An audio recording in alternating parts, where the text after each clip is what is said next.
RDC est une et indivisible. De la population répondante, c'est qu'il faut tout arrêter pour faire face à cette situation. Et que nous ferons de cette terre richement bénie un réel havre de paix, de prospérité et de progrès social.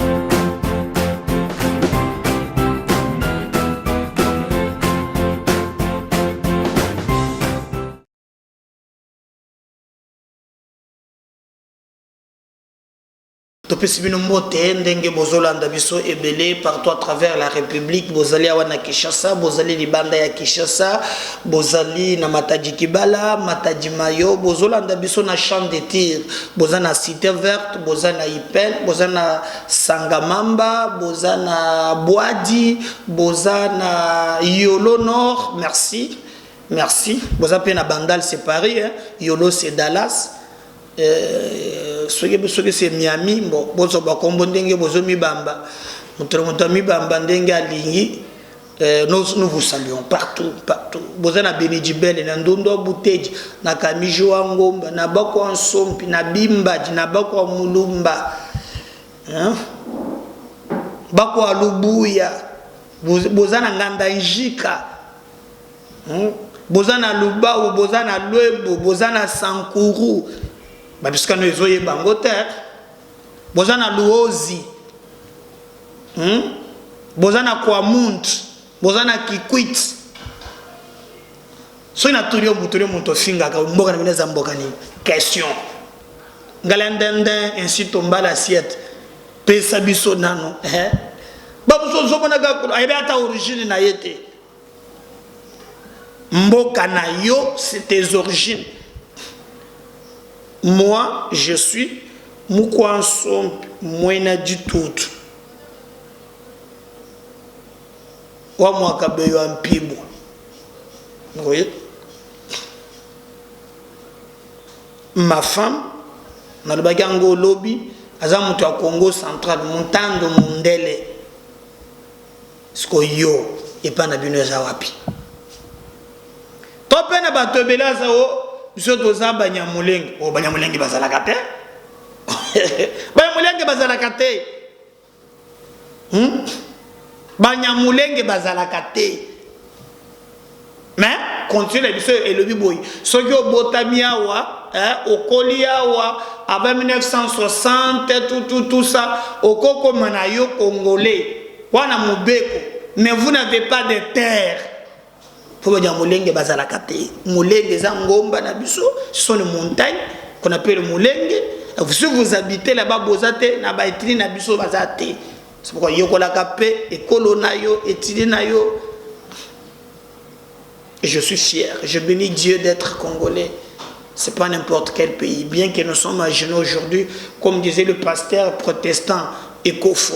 Lobby ces pays sera debout, même nos voisins qui pensent que tout ça faible, lobby toko téléma, toko zobilo qu'on a bisonyonso entre le mains, y a banvaïsser. Toko bete de solo bande konangai, beau s'abonner et belé, beau partager, bah émission nabiso comme d'habitude, beau tikate vraiment, copé sa biso makas, biso peut te abandonner, bino attend mokete, continuez à partager. Continuez à liker, continuez à vous abonner. Demandez aussi à vos proches de s'abonner. Vous avez un master, partagez les liens, mais 5 pays à s'abonner, même kabez officiel, pour te makambo et tambola, ndenge elongobani, pambate, makambo et kozala, très bien. Alors, tokobete li solo bande konangai mokolo ya lelo avec vous. La deuxième émission ya mokolo ya lelo. Actualité est dominée na makambo ya bakatumbiste. Daniel Safo abimi pour Eliezer abimaki, Mukeba ya abimaki, ba Francis Kalombo babimaki. 2023 élection ko ba couleur na yango. 2023 élection ba couleur na yango. Depuis kaka ba député oyo babimaki ba boyaki schéma ya Katumbi ya kokota na ba double G na yango wana Katumbi abimisi bato nyonso bakoti na terrain. Et moi ce qui m'étonne eza lolenge makambo ezoleka politique et commis pas politique, il y a intérêt général, politique et commis politique, il y a montoye moko. Amila ke sawoya azali. Bolanda ki communiquer les cas qui me le gars ya Olivier Kamitatu. Vidéo moko asalaki. Pona kola ki sakenyon sur za noir et le ko malonga ezate boyena boye. Bolanda ki vidéo wana. Et aujourd'hui, c'est le tour, il y a Saf, Daniel. Il y a Memboka Nangaye. Pardon. Saf, tu connais la déclaration qu'à la mingité. Ce qui est Bolandi, que ça m'a finga. Je crois même, pourquoi vous attaquez le président de la République? Tout ça, la commission de Bandako Kangabango, même tango. Pero alobaki ya telemaki atakaki tout ça mais kala mingi pété auti kozwa parole na niveau ya assemblée nationale oye moko asengi ke bakamata likambo wana batiango en place ya état de siège et que ya zalaki ko apporter soutien na ye mobimba na état de siège. Erwana Kamitatu abimi alobi ke ata une minute ya kopese sekedi en 2023 ezate bango baza déterminé kaka élection esalema en 2023 sur élection esalamite bakomona makambo koleka tala makambo ebele. Mais aujourd'hui c'est pas le cas. Makambo baluki makambo changé parce que le lenge bakaniselaki ezali owana te olenge bakaniselaki eza ndenge mususu et Daniel Safwa bimi maintenant cette fois-ci pour tirer na ba député oyo ba milongoli na bango. Bon, à ce que je sache, je crois que Daniel a bandaki kozala parmi na ba député révolutionnaire. Ils ont même communiqué beaucoup basali la bango ensemble. Après le bio piégé qui est makambo batanga qui wani ayeba ki yangote. Donc j'ai déjà compris que Katumbi lorsqu'il sent seulement kazu coup direct à bandi ko lokabatu. Tinda ba oyo, salaba boye. Okomone ke yindi ezaka otoza nango lelo. Ka otoza nango lelo. Donc, biso tokoki kokende pas par le dos de la cuillère. Mais nous vous disons seulement que makambweli kokende na ndenga mbutu. Parce que même lorsque vous avez la vidéo, vous l'avez dit Patrick Mouyaya, non? Il a regretté que le mais comment tous allés ensemble na Katumbi? Comment nous préparons des choses ensemble? Et que ce qui est si Binikuna a commis opposant, même s'il faut devenir candidat président de la République, mais il y a une éthique. Ne profitons pas, parce que notre peuple, la zone qui s'habille comme Moussous, et tout profiter pour nous clochardiser le peuple. Non, c'est pas normal. C'est pas normal. Alors, Namakambo Daniel Alobi, pour lui, Félix P. a salé le côté, régime finissant, et salé les Kambouya Malongate, Patrick Mouyaya a biquité, mais il nous a interpellé, sans fois Lobi, Totel Malikolo, Moulin de Sako, Biaza, ministre des Affaires foncières, selon lui à Lobi, c'est Kaza député. Mais c'est, il fallait interpeller l'Assemblée pour Lobi Moulin de Zote Kamabele, même dans la province à côté ici, Makambouya, 9 sur 10, 8 sur 14, Babilo Kandengewa. Alors, à Lobi, Ezote comme moyen. Alors que hier, à un pouvoir, aux constitutions et PCI, si seulement si Makambazo le béza vrai, et c'est là qui a bengissé. Parce que Nabido Bokolanda a traité même Moulin de Sogom, as un ministre des Affaires foncières, as un ministre INC, Vital Kamere, Au moni, à lobby azo yiba. Lorsqu'on a élu, parce que quel est le rôle d'un élu? Il faut voter, qu'il a mis beko, mais aussi qu'on contrôle les bazokam. Ndenga liwana aina droit.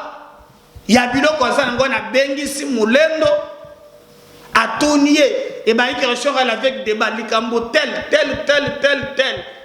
Et zo tambola ndenge nini? Ce qui a monique à ce pays, c'était à Colombo, la bonne motion de science, c'est très bien. Mais hier, il y a un plateau, Peter Tiani a se déchaîné. Il a montré comment Sakombi vraiment a valu que ça la makambo ya mabe et qu'il y a après pour répondre à Babiloko Nyonsoana. D'ailleurs, sur le plateau, ils ont annoncé motion place one. Donc, vous sentez qu'il y a un problème au Togo. Patrick Mouya, nous n'en parlons pas. À l'ocoti, il y a une intervention. Donc, ils ont dit que les bakatumbistes, comme la union sacrée jusque-là, moyen to kota na bakambo ezate ya lobby akoki kokota na babiloko wana te ndenge zaleli boye on va voir ce que ça va donner. Donc il faut maintenant to landaye parce que oyebinde to lobaka toujours que TV ezala ka radio te bolanda en long en large makambo safo lobby et Félix, il a pris le temps de s'exprimer. Mais moi, je préfère que Bolanda, pour comprendre, où il y a lobby, député katumbiste. Et après, nous allons revenir pour continuer cette émission avec vous, NEMKBS officiel, suivant Daniel Safou, et continuer aussi à partager nos émissions. Et après cet élément, on va revenir pour te continuer NMKBS officiel, votre chaîne au cœur de l'actualité. Merci. On vient juste après. Maman a vu ça chaque jour. Papa maman son a quitté dans la place. Tout ça, ça veut dire qu'on avait l'amour du pays. Tout ça, là, pour la ministre. Le loba Pécho, il y a un ministre. Pécho, il y a un marche. Mon cher, aidez-moi à parler. Non, on sort le balai. Ba Pécho, ça marche. Bagi na pepe de bazo yembe la kabila jalelo. Lelo, je sais pas par quel accident, bah comme un ministre. Bissot qui avons travaillé. C'est un confrère. Bakoma lelo. Hein? Bakoma le place bazali. Bakoma le place chez nous. Ba Pécho ça va marche. Yomola ba biso la lacrymogène. Ba biso la massas. Ba biso non.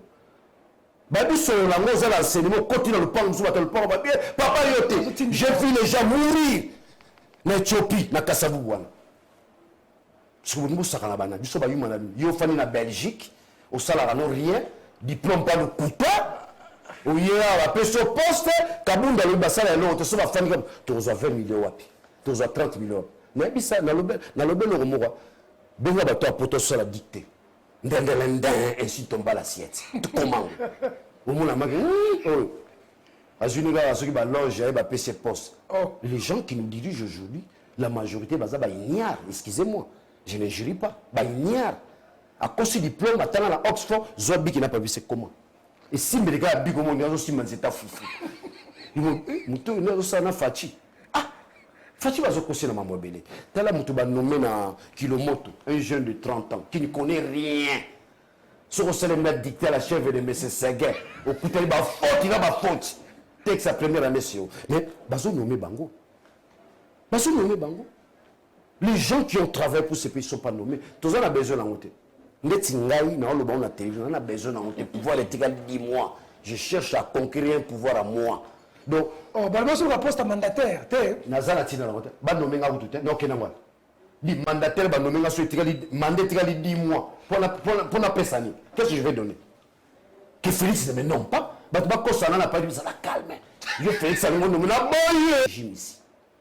Ces régimes finissant, agonissant. Lorsque nous sommes députés ensemble, Bakende, qu'on soutenir Félix. T'as l'escroquerie, bah ça les déclarations. Nous, députés, nous allons soutenir Félix en 2023. Qui vous dit que Félix sera candidat? Qui vous dit que Félix sera candidat? Moto Nezoye là-haut, moto à dragon. Et bandit Burkina Faso Zoya. Et Zoya Zokita. T'as comme la Congo, dans les safa yambian, moto à jeter. Au cas où on a tonga démissionné. Bah tu vas être marmouillé à son monataire. Bah yébité. Bah tu vas à premier, bah on dira foufou à prison, on a deuxième mandat, on va te. Mais on a monté, ma soeur, deuxième mandat, on a Daniel Saf, on a Katumbi. Tu comprends pas là? L'inverse, c'est quoi? Bah tu vas recruter, bah tu kende, tout droit, bah signer arrêt de mort là-bas, politique. Ils ont signé leur arrêt de mort politique. Binoto Boya Parlement, bon, on s'est comporté ma vie. J'ai fait 18 avec mon cours de la déontologie professionnelle, en 3e graduat. J'étais le meilleur de ma promotion, en déontologie professionnelle. Donc, j'ai la déontologie parlementaire, j'ai la déontologie des noms politiques. L'éthique. Éthique, morale et zali. Qu'est-ce que je vais enseigner à mes enfants? Na komi nanda, on a 50 000 $, na si ba nanga, tenga na longo na pas Katumbi, na komi pas Félix. Mais ba nanga, papa. Oh, tu deviens versatile. La personnalité politique, c'est pas donné à tout le monde. C'est une éducation. Ngam ta bokolinga maman, papa koufa un avant. Mais c'est pas un homme, n'importe quel homme. Spécialiste en otorhinolaryngologie, c'est un scientifique. A opéré gorge, a opéré litoï. Il m'a appris la personnalité. Bon moto. Yo moto, teka bon moto, non pour n'empata. 30 000 c'est quoi? 40 000 c'est quoi? Nan autre journaliste. 4 papiers, 5 papiers dans une bonne voilà. Tu es journaliste. J'étais pas député, j'habitais à Bandal. Patron d'un média. J'étais pas piéton. Donc, on va se faire des corrupts. Les députés de l'ensemble, au baquet, Balandi Félix, Bakoufi, c'est l'inverse. C'est-à-dire quoi? Vous allez vers un pouvoir agonissant. C'est un pouvoir agonissant, c'est un pouvoir finissant. Quel avenir encore Félix peut nous présenter aujourd'hui? Quel est le programme? Qu'est-ce qu'il peut nous dire? 145 territoires. Bon, normalement, on continue à faire ça.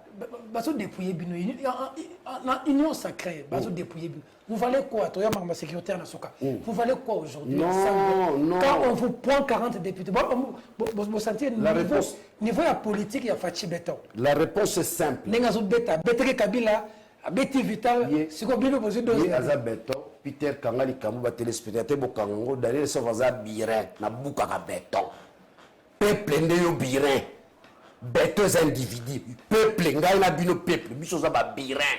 Bolo barango, na banda ko bisika bo fandi, e comme langage na biso. Biso peuple toza birin, peuple abuka ka beton. Nga za birin. Y'a la beton ta na miso mo na buka on a bibla. Panzani nyos. Peuple de birin, beton. La bétonné 40 députés. Lorsque vous parlez, ensemble, un individu coulé en béton, il doit y avoir des conséquences. Il faut tous en maille, tous en courant, tous en nzela. Bazo misala bafutama. Lelo misala ezate, bozo le lalikamba kuluna. C'est dit à quoi? Ils ont apporté quoi comme emploi? Ces régimes ici. Ces régimes finissants à gauche. Vous êtes dans l'union sacrée. Qui a nommé ces gens? C'est Félix. Mais c'est vous qui contrôlez à l'Assemblée nationale. Vous êtes dans l'union sacrée. Si un ministre travaille mal, vous le faites tomber, non? Tu dis que c'est nous qui contrôlons l'Assemblée nationale. Vous contrôlez le gouvernement ou vous l'Assemblée nationale? Nous contrôlons le gouvernement. Vous l'union sacrée. Tu es avec moi ici au Congo. Tu crois vraiment qu'il y a certaines choses qui peuvent passer au palais du peuple. Aujourd'hui, vous avez un ministre, c'est là que tu tires la tête qui fleuve. Il y a un problème, tout ça, il y a une affaire foncière. Problème de ça comme donc, nabi sur le ministre de niveau mouton azo yibela. Tala aki commissionnaire la banda. Au monde église à mouton ministère la main. Muta tegela le plan wana sa kombi. Commissionnaire la banda ba mener ka na terrain prédilection na ministre affaires foncières. Peter, ceux qui te saluent ma casse tête on a tongo sa kombi a teki fleuve. À côté partout. Et puis, à mener au l'intérieur, on va monter à Bandam, 9 sur 20. Non, mais toujours un ministre affaires foncières. Mais à sa combi. Ah! Peter, Nabilo Bajou, c'est un député, tout téléma, à côté de la fleuve. Ministre aux recettes, n'est pas Mati. Tout le temps, tu as mérité. Non, mais tika. Nous avons sa question orale avec débat. Mais changer l'idée, faisant ça la motion de défiance. Ah non, voilà. Oh, Peter. te la rote comme ça fleuve. Tu vois papa ça soit te qui part assomi partir fleuve national te qui ça combi. Ça comme mon. Quand on a bakay le munene bongo afandi ni o moteur bongo ça Congo mais yende ko bongo la Congo. Ma pour moi le moni ba million moi me signer kiti boy. Yo va me signer moteur $1 million de Fandiwan.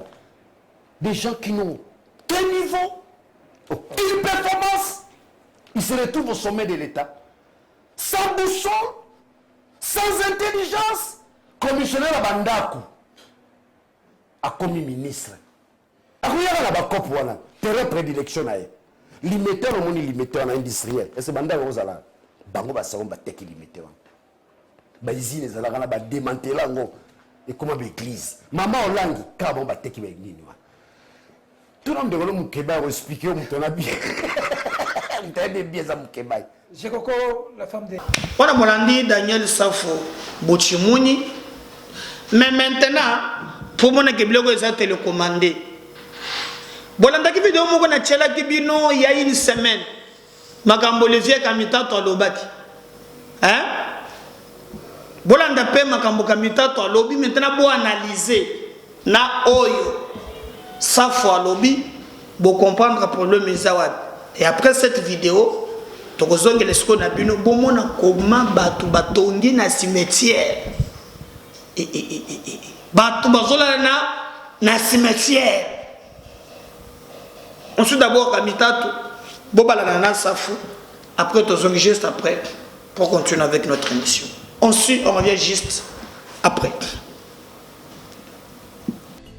À la veille des élections générales, de très graves incertitudes assombrissent l'horizon de notre pays. Il s'agit notamment de l'insécurité endémique dans les provinces de l'Est. L'occupation prolongée de Bunagana par le M23 est de plus en plus préoccupante. Tout comme les massacres perpétrés chaque jour dans l'indifférence générale par les EDF dans le grand nord du Kivu et en Ituri. À l'ouest, aux portes même de notre capitale, la recrudescence des violences dans le Mai-Ndombe et le Kwilu menace très sérieusement la paix. Dans toutes les grandes villes, l'insécurité grandit. Les revendications sociales se multiplient. Elles sont souvent durement réprimées. Médecins, fonctionnaires, professeurs d'université se retrouvent régulièrement dans la rue. Le tableau général est sombre. Partout, l'autorité de l'État est menacée. Plus rien ne rassure les Congolais. Dans ce contexte, notre population est de plus en plus impatiente de désigner dans des élections libres, démocratiques, transparentes et inclusives ses futurs représentants à tous les niveaux. C'est pourquoi c'est à la satisfaction générale que M. Kadima, le président de la CENI, a rejeté le vote électronique et porté son choix sur le vote semi-électronique avec bulletin papier comme en 2018. Ainsi que sur la publication immédiate des résultats dépouillés bureau de vote par bureau de vote. Désormais, il nous faut tous nous préparer à la grande campagne d'enrôlement des électeurs dont le démarrage est prévu en décembre prochain. Pour éviter un nouveau chaos électoral, il est crucial d'être fixé dans les meilleurs délais sur le calendrier électoral. Les autorités du pays doivent savoir que notre population ne transigera plus avec leur maintien au pouvoir au-delà de la fin de leur mandat tel que prévu par la Constitution. Tout le monde est pressé d'en finir avec la faim, la misère, le chômage, l'injustice et la peur du lendemain. Il est donc impérieux que les élections se tiennent dans les délais. Il est hors de question de prolonger indûment des mandats qui seraient expirés. Soyons clairs, pas une minute de plus ne doit être accordée à ceux qui sont censés nous représenter au-delà de la limite fixée par notre Constitution. Pas une minute. À la veille des élections générales, de très graves incertitudes assombrissent l'horizon de notre pays. Il s'agit notamment de l'insécurité endémique dans les provinces de l'Est. L'occupation prolongée de Bunagana par le M23 est de plus en plus préoccupante. Tout comme les massacres perpétrés chaque jour dans l'indifférence générale par les EDF dans le grand nord du Kivu et en Ituri. À l'ouest, aux portes même de notre capitale, la recrudescence des violences dans le Mai-Ndombe et le Kwilu menace très sérieusement la paix. Dans toutes les grandes villes, l'insécurité grandit. Les revendications sociales se multiplient. Elles sont souvent durement réprimées. Médecins, fonctionnaires, professeurs d'université se retrouvent régulièrement dans la rue. Le tableau général est sombre. Partout, l'autorité de l'État est menacée. Plus rien ne rassure les Congolais. Dans ce contexte, notre population est de plus en plus impatiente de désigner dans des élections libres, démocratiques, transparentes et inclusives ses futurs représentants à tous les niveaux. C'est pourquoi c'est à la satisfaction générale que M. Kadima, le président de la CENI, a rejeté le vote électronique et porté son choix sur le vote semi-électronique avec bulletin papier comme en 2018, ainsi que sur la publication immédiate des résultats dépouillés bureau de vote par bureau de vote. Désormais, il nous faut tous nous préparer à la grande campagne d'enrôlement des électeurs dont le démarrage est prévu en décembre prochain. Pour éviter un nouveau chaos électoral, il est crucial d'être fixé dans les meilleurs délais sur le calendrier électoral. Les autorités du pays doivent savoir que notre population ne transigera plus avec leur maintien au pouvoir au-delà de la fin de leur mandat tel que prévu par la Constitution. Tout le monde est pressé d'en finir avec la faim, la misère, le chômage, l'injustice et la peur du lendemain. Il est donc impérieux que les élections se tiennent dans les délais. Il est hors de question de prolonger indûment des mandats qui seraient expirés. Soyons clairs, pas une minute de plus ne doit être accordée à ceux qui sont censés nous représenter au-delà de la limite fixée par notre Constitution. Pas une minute. Pour comprendre la logique na bango, qui savent faire des gamitatu, tirez-moi les sons. Comprendre je. Bato bakomi kotonga na cimetière qui chasse mboka makamu. TV za radio na sala commentaire te tolanda. On va revenir gouverneur à Kitiwa na cimetière bato batongi kokamwa. On va revenir juste après.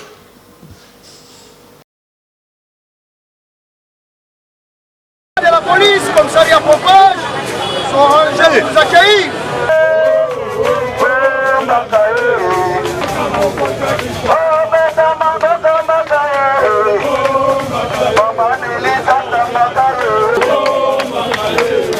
Mabélé à l'État. Beaucoup de Mabélé. Vous en êtes à pouvoir. On a Mabélé à l'État. Essayez de travailler sur base, les services sociaux de base. Vous avez des nini, vous avez des écoles, pharmacie, nzela, école kawapi, régie des eaux, bâtiment dans l'école kawapi, ligne à courant, école kawapi. Vous avez le droit de côté. Pour la petite histoire, ce cimetière est régulièrement fermé depuis 2015 par mon prédécesseur. Alors, pour l'instant, on ne peut pas encore construire dans ces cimetières, tout simplement parce qu'il n'est pas encore désaffecté par l'autorité urbaine. Pour désaffecter un cimetière, il faudrait attendre un délai minimum de 50 ans que la dernière personne ait été enterrée pour désaffecter un cimetière. Ce cimetière ici n'a jamais été désaffecté par l'autorité urbaine, donc c'est un cimetière qui est tout simplement fermé au public. Tout celui qui a construit ici, sur ces sites du cimetière de Kinshasa, ces gens, ils ont tout simplement spolié cet espace. Ils ont spolié cet espace et ils ont profané les tombes que nous sommes en train de voir ici. Le Quinois a atteint des niveaux exponentiels d'inconscience que je n'arrive même pas à comprendre. Alors, nous sommes venus ici pour dire à toutes ces personnes qui ont construit ici sur les sites du cimetière de Kinshasa que nous leur donnons un délai d'une semaine. À partir de la semaine prochaine, mercredi prochain, nous reviendrons ici pour passer à la démolition. De la police, commissariat Pompage, sont rangés pour nous accueillir.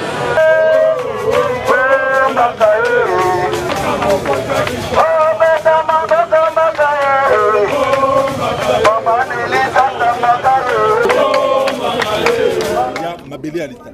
Beaucoup côté comme vous en êtes à la pouvoir mon côté on a côté comme essayer de travailler sur base services sociaux de base côté jusqu'à nini wenze kozala école kozala pharmacie kozala nzela école kawapi régie des eaux battu nango école kawapi ba ligne ya courant école kawapi bino côté vous en droit mon côté. Pour la petite histoire, ce cimetière est régulièrement fermé depuis 2015 par mon prédécesseur. Alors, pour l'instant, on ne peut pas encore construire dans ces cimetières, tout simplement parce qu'il n'est pas encore désaffecté par l'autorité urbaine.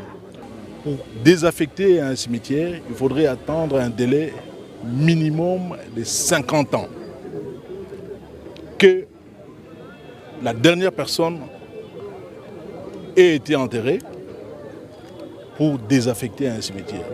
Ce cimetière ici n'a jamais été désaffecté par l'autorité urbaine, donc c'est un cimetière qui est tout simplement fermé au public. Tout celui qui a construit ici, sur ces sites du cimetière de Kinshasa, ces gens, ils ont tout simplement spolié cet espace. Ils ont spolié cet espace et ils ont profané les tombes que nous sommes en train de voir ici. Le Quinois a atteint des niveaux exponentiels d'inconscience que je n'arrive même pas à comprendre. Alors, nous sommes venus ici pour dire à toutes ces personnes qui ont construit ici sur les sites du cimetière de Kinshasa que nous leur donnons un délai d'une semaine. À partir de la semaine prochaine, mercredi prochain, nous reviendrons ici pour passer à la démolition. Cimetière, après 50 ans, nous avons 2015.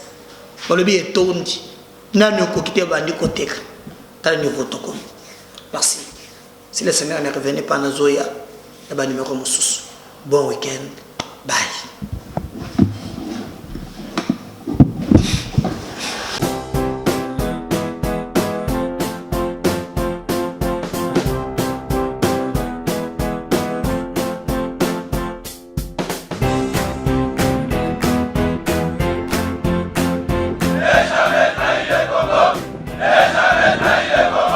La RDC est une et indivisible. Que la population répondante, c'est qu'il faut tout arrêter pour faire face à cette situation.